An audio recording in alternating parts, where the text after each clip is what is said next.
Yo, what's up? It's Drew Reagan, your boy, here at Impact Strength and Performance in Bellevue, Washington. Check us out at goimpactstrength.com. Today, super quick video about whole wheat and its effect on insulin levels. So, been dropping just knowledge bombs recently on just what people think of what makes them fat, right? Too many calories in and not exercising. We need to shift that idea because that's not what's wrong, right? It's not about quantity, it's about quality.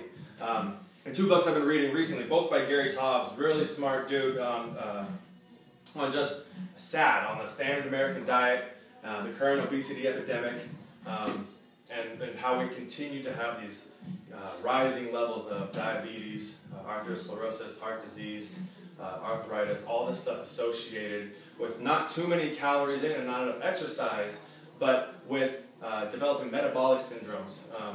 And so one of those metabolic syndromes is insulin resistance. So Gary Taubes, right, good calories, bad calories, great book, I highly recommend it. Can get a little geeky, so he wrote a more kind of layman's version, Why We Get Fat. Pick this up on Amazon.com for like $7, $8.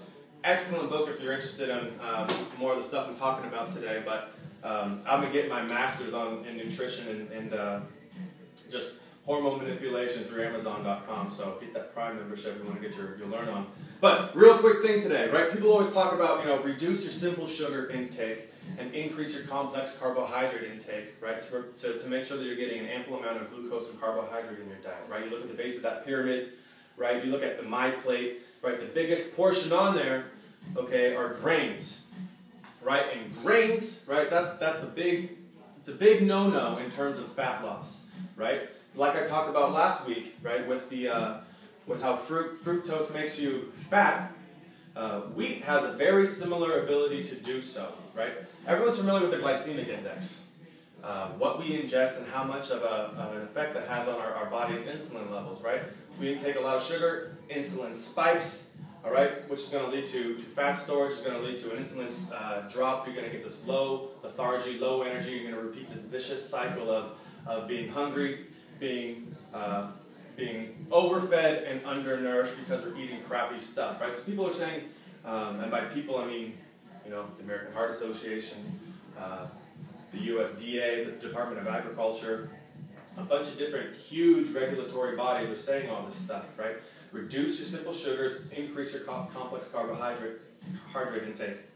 But if you look at the glycemic index, right, sucrose, aka table sugar, has a glycemic index of 65, right, on a scale of of 1 to 100, right? This hits at 65. Whole wheat bread has a glycemic index of 74. So that's going to increase your insulin response even higher. So people are saying replace this with something higher. That doesn't make sense. White bread, Wonder Bread, that pre-processed garbage, that's 75. That's not much of a dramatic difference right there. They're saying don't eat white bread, eat whole wheat bread. So sure, you can talk about fiber and some of the other properties that whole wheat bread doesn't have or has in relationship to white bread. But in terms of fat loss and insulin resistance and spiking and all that stuff, it's essentially the same thing. You look at gluten-free bread, this should actually be up here, right? Gluten, now people are developing these allergies to gluten and developing celiac disease at an alarming rate because their body has a tough time breaking it down because they're processing and eating too much of this garbage on a daily basis because we're supposed to be eating those complex carbohydrates, right? Because that's what everyone says. Look at this glycemic index, 79. That's worse than table sugar. So by no means am I saying go smash a Snickers bar or, do your pixie stick thing, right? Just recognize that, what everyone's telling you isn't necessarily right.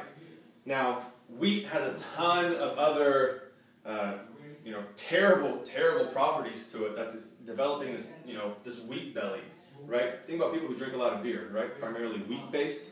You get this visceral layer of fat.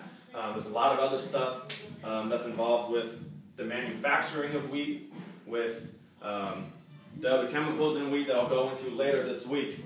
But check out those books and recognize that you're trying to reduce the fat on your body. Cut out those complex carbs, especially wheat, because it's going to have a high sugar response, high insulin response, and you're not going to get anywhere. So again, Drew, That's my name. Check us out at goimpactstrength.com. I'll be posting another video about wheat in a little bit. But if you have any questions, you want me to cite the research, please, I'm more than welcome to. Hit me up at Drew at goimpactstrength.com, and have a great day. Thanks, guys.